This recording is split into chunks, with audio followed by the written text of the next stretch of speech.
Hey everyone, Alex Chesko, exercise physiologist with Frontline Mobile Health.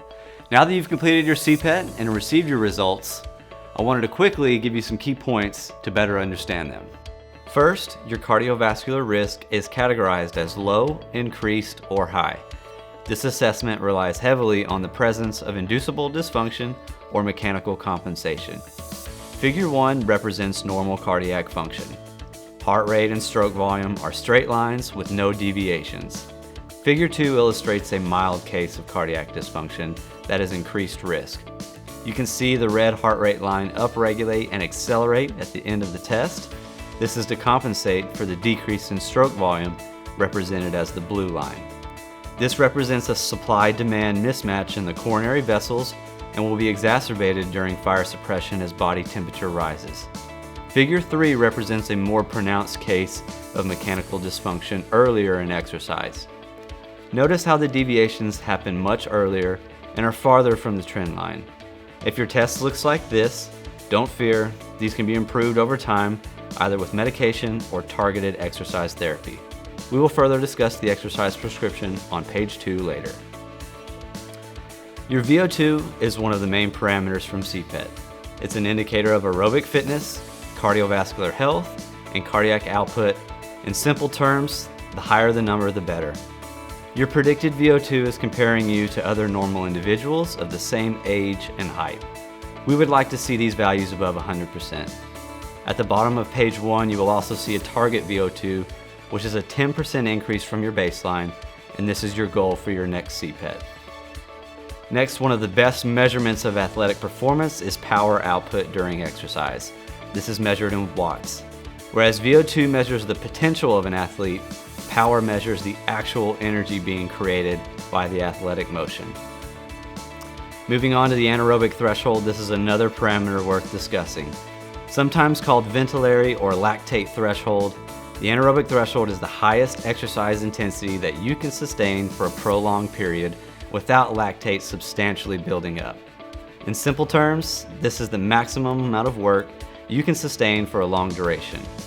Your anaerobic threshold is the greatest predictor of endurance performance because it is the rate at which the body can sustainably produce energy.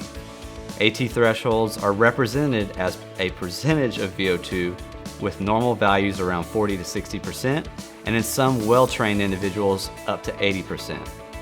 The higher this value, the longer you will be able to handle intense activities before feeling fatigue.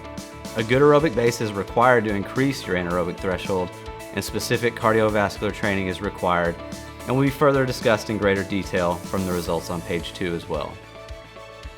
O2 pulse is a surrogate marker for stroke volume and represents the amount of oxygen extracted per heartbeat and aids in the diagnosis of ventricular dysfunction and effort-induced myocardial ischemia. Much like the heart rate response is linear, the O2 pulse should be as well. Low O2 pulse can suggest deconditioning and early exercise limitation. Some other figures worth noting: your VO2 to work rate relationship, and this is the relationship between VO2 and workload. It is useful in the diagnosis of patients suspected of having myocardial ischemia with left ventricular dysfunction on exertion. Its normal values in adults is 9, with the lower limit being 8.6. Next, the VE-VCO2 slope indicates efficiency in eliminating the CO2 produced during the metabolic process.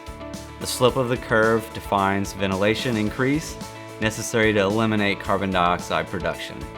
A high slope value is associated with inefficient ventilation. Now let's quickly discuss the individualized cardiovascular exercise prescription on page 2.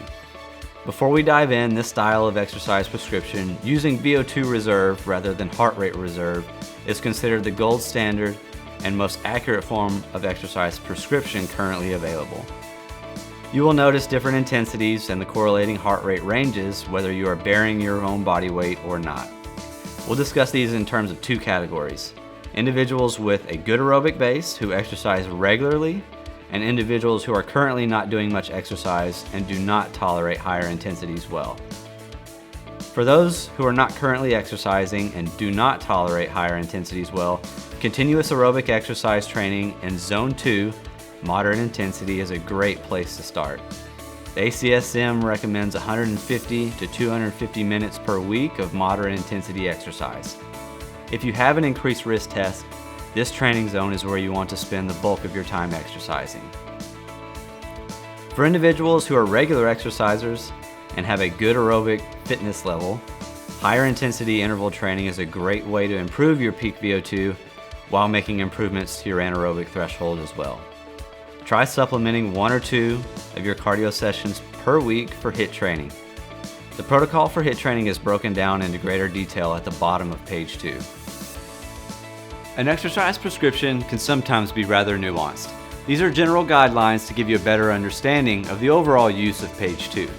For more in-depth discussion about your exercise prescription, please reach out to me by email. I hope this video gives you more insight into your CPET report and how the different parameters contribute to your cardiovascular health and performance. Thanks.